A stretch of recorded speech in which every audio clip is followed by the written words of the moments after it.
মুখে একবারে এসআইআর এর নাম আমরা শুনতে পেলাম না কেন, এটাও তার কাছ থেকে আমরা জানতে চাই। আপনি 10.5 কোটি মানুষের মুখ্যমন্ত্রী, কোন একটা নির্দিষ্ট যারা ভোট দিয়েছে তাদের নয়, কিন্তু যে 27 লক্ষ মানুষ আজকে আতঙ্কে আছে তারা কোথায় যাবে? একজন মুখ্যমন্ত্রী হিসাবে তাদের কাছে বার্তা দেওয়ার দরকার ছিল, কিন্তু দুর্ভাগ্য তিনি বার্তা দেননি। তাই তিনি বার্তা না দিলে আমরা চুপ করে বসে থাকতে পারি না। তাই বাংলার মানুষকে নিয়ে গুটি কয়েক মানুষ আজকে আমরা এসেছি এখানে। আমরা এখান থেকে ইসিআর অফিসে যাব, ইসিআর সিও স্যারের অফিসে যাব, সেখানে আমাদের ডেপুটেশন দেব। আমাদের একটাই দাবি, দ্রুততার সাথে এই 27 লক্ষ যে নাম ডিলিট হয়েছে এই মামলা নিষ্পত্তি করে এদের ভোটার লিস্টে নাম তুলতে হবে।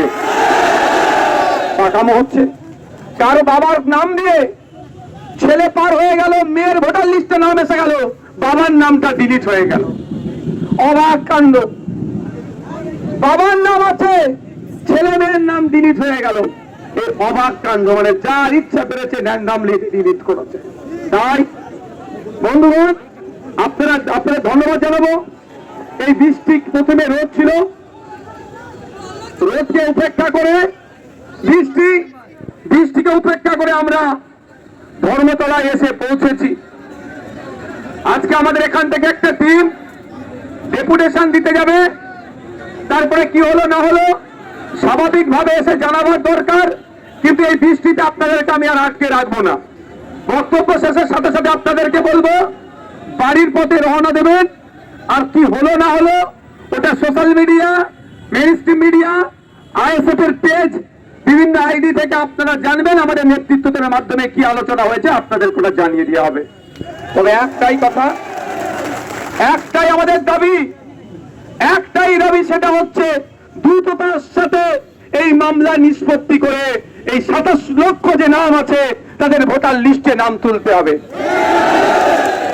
নতুন নতুন মন্ত্রিত্ব পেয়ে অগ্নিমিত্রা পল মহাশয়া বলে ফেলেছিলেন কি, যাদের নাকি লিস্টে নাম ডিলিট হয়ে গেছে তারা সুবিধা পাবে না।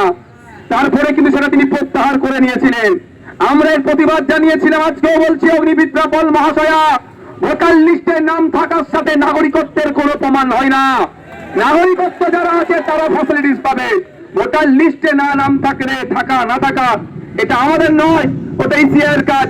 ইসিআই ব্যর্থ হয়েছে, বরঞ্চ 27 লক্ষ মানুষকে বাইরে রেখে ভোট করিয়েছে।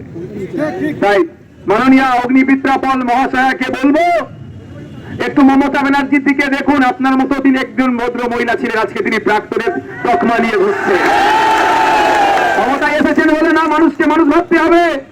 আপনাদের হাতে সরকার আছে মানে এ নয় যে যার ইচ্ছা তাকে প্রকল্প দেবো আর আমার মনে হলো এই প্রকল্প বাতিল করে দেবো।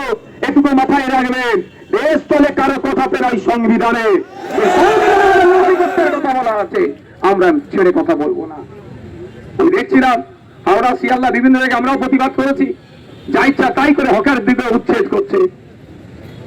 এই রাজ্যের বর্তমান যিনি মুখ্যমন্ত্রী আছেন, তিনি 2 বছর আগে বিরোধী দলের আসনে বসতেন, বিরোধী দলের নেতা ছিলেন। তিনি সেই সময় বলেছিলেন এইভাবে হঠাৎ করে তাদেরকে তুলে দেওয়া উচিত নয়। আর হঠাৎ করে দেখছি আমরা তফসিয়াতে যে বুল্লিজার নিয়ে হাজির হয়ে গেছে। এই পশ্চিম বাংলার মাটিতে এই সরকার প্রথম বুল্লিজার নিয়ে এসেছে, আর ওই বুল্লিজারকে আমরা সামনে দেখে আইনের মাধ্যমে আসতে দিয়েছি। আপনাদের জানিয়ে রাখি, বর্তমান যে নতুন সরকার এসেছে, সরকারের যে গঠনমূলক কাজ হবে অবশ্যই সেগুলোকে সাধুবাদ জানাবো। আর যেগুলো নাগরিকের বিপক্ষে যাবে তার চরম বিরোধিতা করবো। মাঠে ময়দানে যেমন হবে ঠিক সাথে সাথে আইনি লড়াই করতে হবে, 1 ইঞ্চি ছেড়ে কথা বলা হবে না। মানুষের ভোটে নির্বাচিত সরকার জনগণের কথা ভাববে, পুঁজিপতিদের কথা যদি ভাবে, কর্পোরেটদের যদি কথা ভাবে, তার বিরুদ্ধে গণতান্ত্রিক প্রক্রিয়ায় লড়াই সংগ্রাম জারি থাকবে। রাজি আছেন? রাজি আছেন তো নাকি?